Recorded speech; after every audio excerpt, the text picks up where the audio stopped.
Hello, আসসালামু আলাইকুম viewers, কেমন আছেন সবাই? আশা করি ভালো আছেন। আমিও আল্লাহ রহমতে আপনাদের দোয়ায় বরকতে আলহামদুলিল্লাহ ভালো আছি। তো আজকে আমি আপনাদের সাথে পুলিশ ক্লিয়ারেন্স নিয়ে কথা বলবো। তো আমাদের মধ্যে অনেকেই দেখি যে পুলিশ ক্লিয়ারেন্স এবং পুলিশ ভেরিফিকেশান এই দুইটাকে এক করে ফেলে, যে ভাই আমি পুলিশ ভেরিফিকেশান করব।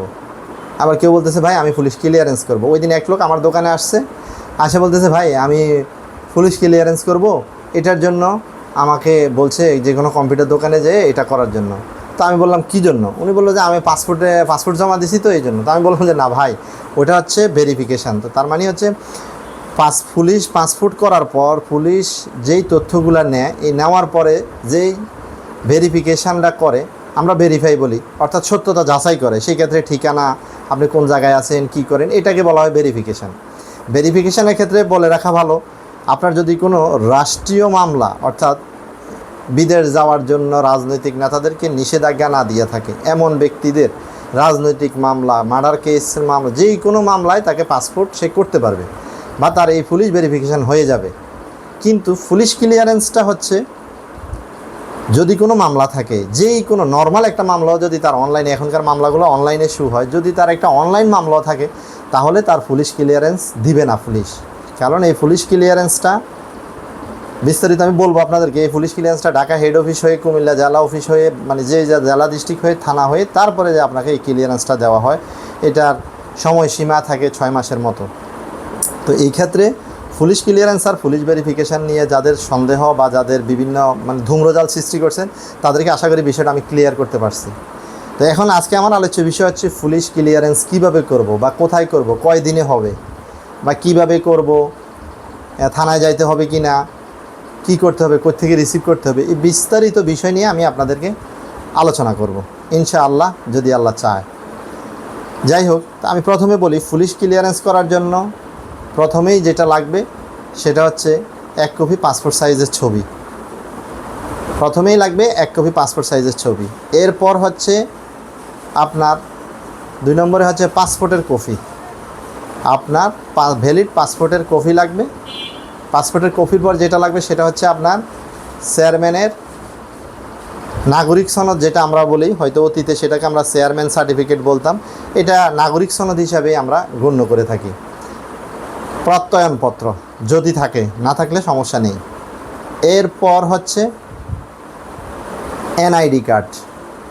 এনআইডি কার্ড থাকলেও হবে, জন্ম নিবন্ধন থাকলেও হবে। আপনি এনআইডিও দিতে পারেন, জন্ম নিবন্ধনও দিতে পারেন, আবার দুটোই দিতে পারেন, সেটাও কোনো সমস্যা না। মানে এনআইডির অপশানও আছে, জন্ম নিবন্ধনের অপশানও আছে। যাই হোক, এইগুলো দেওয়া হলো।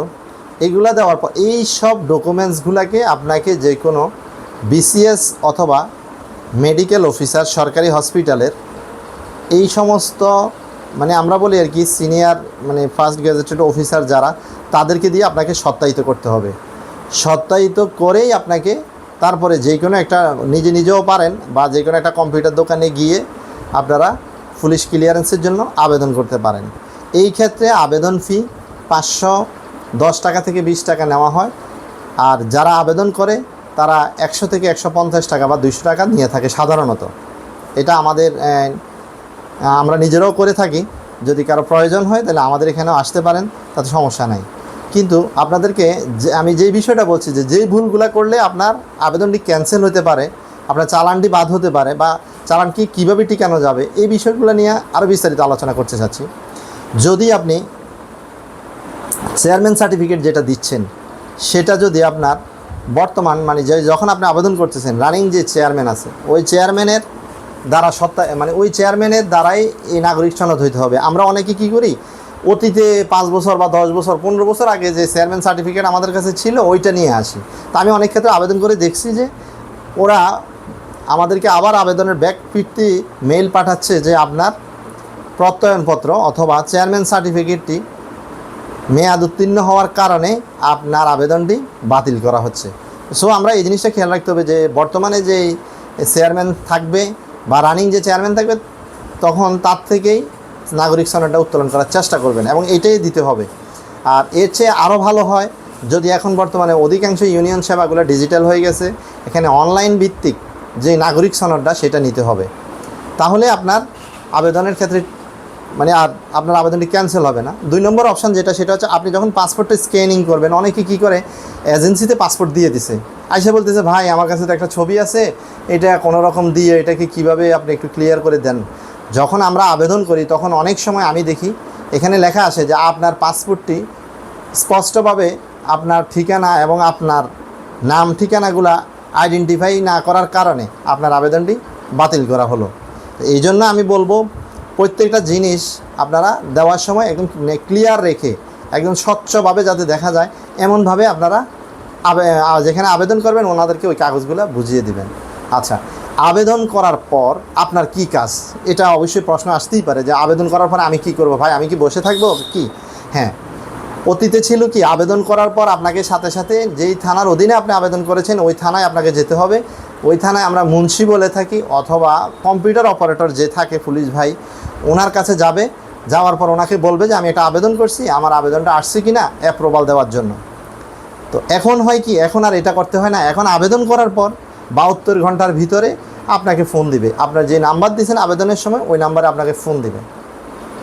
ফোন দেওয়ার পর আপনাকে বলবে ওখানে যাওয়ার জন্য যেই ডকুমেন্টসগুলো আপনি প্রিন্ট দিয়েছেন এবং যে দোকান থেকে প্রিন্ট দিয়েছেন ওখানে আপনার একটা ব্যাংক আপ হয়েছে, সোনালী ব্যাংকের মাধ্যমে একটা চালান কপি বের হয়েছে, সত্যায়িত যে কপিগুলো আছে এনআইডি, পাসপোর্ট, ইভেন আবেদনের একটা রেফারেন্স নাম্বার সহ আপনাকে ওই দোকানদার বুঝিয়ে দিবে। তো ওই জিনিসগুলো নিয়ে আপনাকে থানায় যেতে হয়, মানে আপনাকে ফোন দিলে তারপর আপনি থানায় যাবেন। থানায় গেলে ওখানে ওনাদের সাথে দেখা করবেন। দেখা করার পর ওনারা আপনার সব কিছু দেখে সত্যতা যাচাই করার পর ওনারা সেটা পাঠাবে আপনার কুমিল্লা জেলা অফিস, মানে যাদের যে ডিস্ট্রিক্ট জেলা অফিস, যেটা আমি আমার হোম ডিস্ট্রিক্ট কুমিল্লা, তাই আমি বারবার বলে ফেলি কুমিল্লা জেলা অফিস। তো এটা হচ্ছে যার হোম ডিস্ট্রিক্ট যেটা, ওই ডিস্ট্রিক্টে চলে যাবে। ওখান থেকে ভেরিফাই হয়ে সেটা চলে যাবে ঢাকা ডিএমপিতে।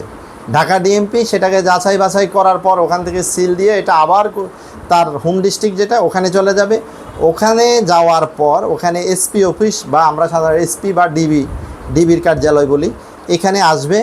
আসার পর আপনি অনলাইনে আপনার নাম্বার যেখান থেকে আবেদন করছেন উনি ছাড়া অন্য কেউ আপনার এটা কী অবস্থায় আছে ভেরিফাই করতে পারবে না। এই জন্য আপনাকে কী করতে হবে, ওই যার কাছে আবেদন করছেন ওনাকে ফোন দিলেও চলবে, ভাই আমার আবেদনটার কী অবস্থা আমাকে একটু জানান, আপডেট জানান। তখন উনি আপনাদেরকে আপডেট জানাবে। ওই আপডেটের পর যখন আপনাকে উনি বলবে, মানে সাধারণত আপনাকে বলবে বলতে আপনি যদি দেখেন 9 নম্বর স্টেপ, মানে রেডি ফর ডেলিভারি, এই অপশানটা যখনই আসবে তখন আপনি ডিবি অফিসে ওই যে আবেদন করছেন আবেদনের যে রেফারেন্স নাম্বার আছে ওই রেফারেন্স নাম্বার নিয়ে ওই কাগজটা নিয়ে গেলেই হবে। আর এই ক্ষেত্রে অনেকে আবার প্রশ্ন করে, ভাই আমি যদি না থাকি তাহলে আমার পুলিশ ক্লিয়ারেন্সের সার্টিফিকেটটা কি অন্য কেউ নিতে পারবে? হ্যাঁ পারবে ভাই। সেটা হচ্ছে তার ব্লাড কানেকশান, সাধারণত বাপ মা ভাই বোন এরা নিতে পারবে। তবে নেওয়ার পূর্ব শর্ত হচ্ছে ওই ব্যক্তিরা যাওয়ার সময় আপনার ওই ব্যক্তিদের ভোটার আইডি কার্ড নিয়ে যেতে হবে, কারণ আপনার বাপ মার নামের সাথে যাতে আপনার ভাই বোনের নামের মিল থাকে, ওই কারণে ভাই বোন চলে গেলেও এখানে ভোটার আইডি কার্ড নিয়ে যেতে হবে। এই জন্য আমি বলি যে কোনো সময় মানে পুলিশ ক্লিয়ারেন্স করাটা আসলে অনেক সহজ। যদি ভালোভাবে আমার ভিডিওটা দেখেন, আপনি নিজেও করতে পারেন ইচ্ছে করলে, বা নিকটস্থ যে কোনো একটা কম্পিউটার দোকানে গিয়ে আবেদন করে। এটার সময় সাধারণত যদি আপনি জেলা লেভেলের ভিতরে হয়ে থাকেন, মডেল থানার ভিতরে হয়ে থাকেন, তাহলে সেটা 8 থেকে 10 কার্য দিবসে পেয়ে যাবেন। আর যদি আপনি মোফাজ্জল এলাকা হয়, মানে দূর দূরান্ত জেলা থেকে এক থানা থেকে অন্য থানা দূরত্ব থাকে, এটা সাধারণত আমি 15 দিন বলবো। 15 দিনের ভিতরে আপনি আপনার পুলিশ ক্লিয়ারেন্সটা পেয়ে যাবেন। তবে এই ক্ষেত্রে অনেক সময় বিভিন্ন কারণে অনলাইনে বা আপনার কুরিয়ার, এই যে আপনার পুলিশ ক্লিয়ারেন্স যে সার্টিফিকেটটা, এটা সরাসরি মেইলে আসে না, এটা সরাসরি ডাকযোগের মাধ্যমে আসতে হয়। তো ডাকযোগে আসার কারণে এই সমস্যাটা হয় আমাদের, যে একটু ডাকযোগে বা কুরিয়ারে আসার সময় অনেক সময় বা বাসের অথবা গাড়ির জ্যামের কারণে একটু লেট হতে পারে। সেটা আমি 15 দিন বললাম, 17 দিনও হতে পারে, 13 দিনও হতে পারে। তো এই হচ্ছে আমাদের আজকের পুলিশ ক্লিয়ারেন্স সংক্রান্ত যে তথ্য। আমি আশা করি আমার ভিডিওটা পুরো না টেনে পুরোভাবে দেখলে আশা করি আপনি আর এই প্রশ্ন করবেন না, ভাই আমার পুলিশ ক্লিয়ারেন্স করতে কী লাগবে, অথবা কতদিন লাগবে, সত্যায়িত লাগবে কি না, ছবি লাগবে কি না, কত টাকা লাগবে। আমি টাকার কথাটা আবারও বলছি, সর্বোচ্চ কোনো ব্যক্তি যদি আবেদন করে আপনার, তাহলে 800 টাকা নিতে পারে, এর বেশি নয়। ঠিক আছে, এর বেশি হলে বুঝতে হবে আপনার থেকে সে অনেক বেশি নিচ্ছে, ওই জিনিসটা আপনাকে খেয়াল রাখতে হবে। এই জন্য আশা করি আমার ভিডিওটা আপনারা বুঝতে পারছেন। আমার ভিডিওটা যদি ভালো লাগে থাকে তাহলে একটা লাইক দিবেন। আসসালামু আলাইকুম, ভালো থাকবেন সবাই।